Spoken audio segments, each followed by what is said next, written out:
In my previous video, I talked about finding your exposure time by using our exposure calculator.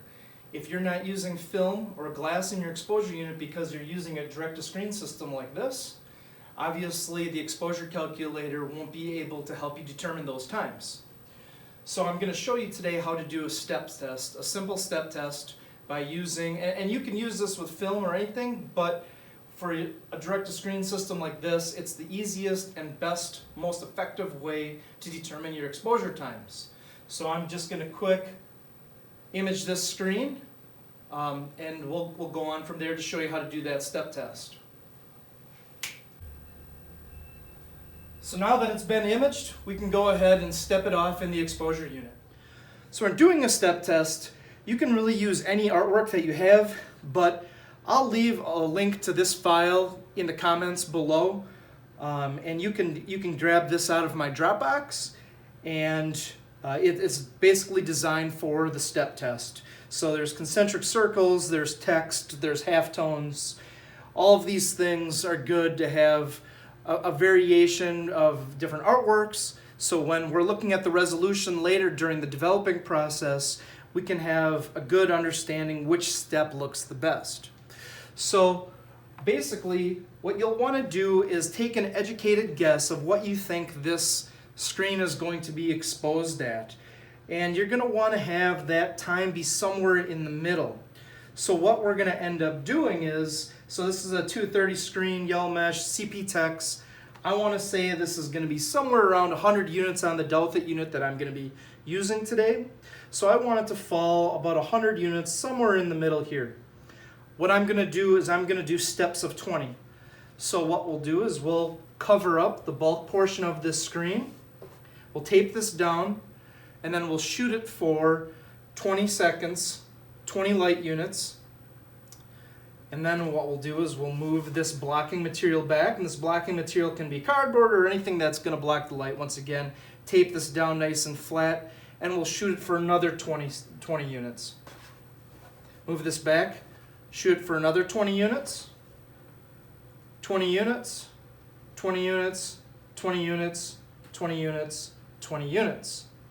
So then what we'll end up having at the end is we'll have a screen with 20 units, 40, 60, 80, 100, 120, 140, 160, all on the same screen that we can look and see for resolution. We can look and see where the color stops changing as far as the emulsion itself.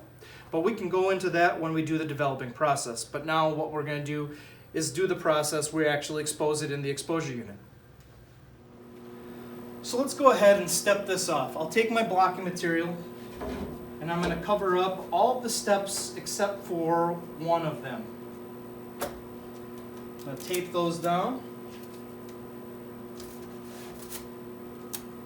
Because there's no glass in this exposure unit,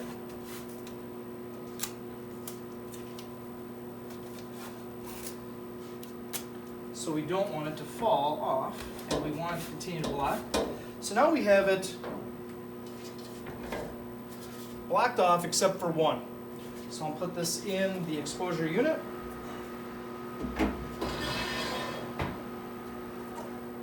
And I'm going to shoot it for 20 units. We'll continue that process for each step of the way.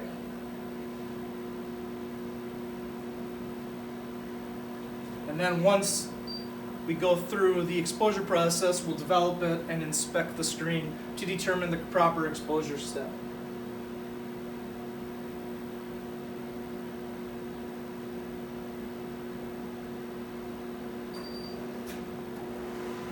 Step one is complete.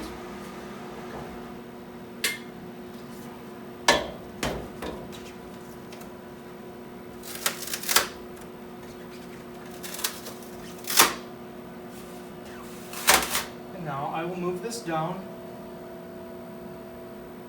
so that the second step is open. And repeat the process.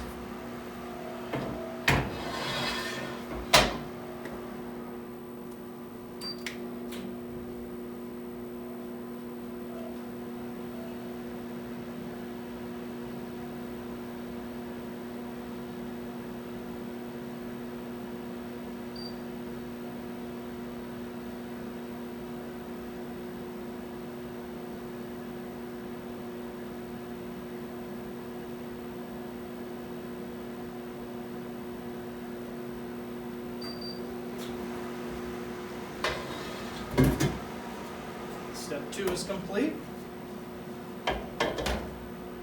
And again, we'll now move this down, so 3 steps are open to the light. I'll continue this process until each one of these steps has been exposed for 20 units, and then we'll go and develop this screen. So now that we've exposed each step, what we have on this screen is this step here was exposed at 20 units, 40, 60, 80, 100, 120, 140, 160. And what we'll do now is we'll develop the screen that like the way we normally would, and then afterwards we're going to look and we're going to inspect each one of those patches.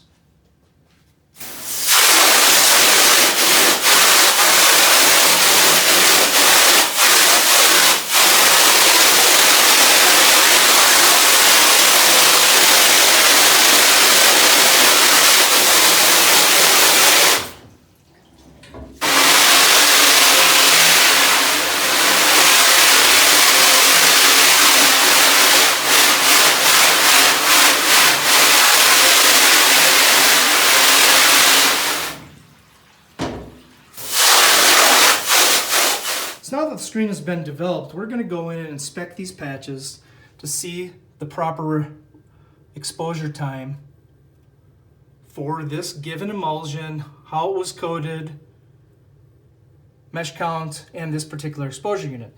So each one of these steps, we're looking to see the best resolution.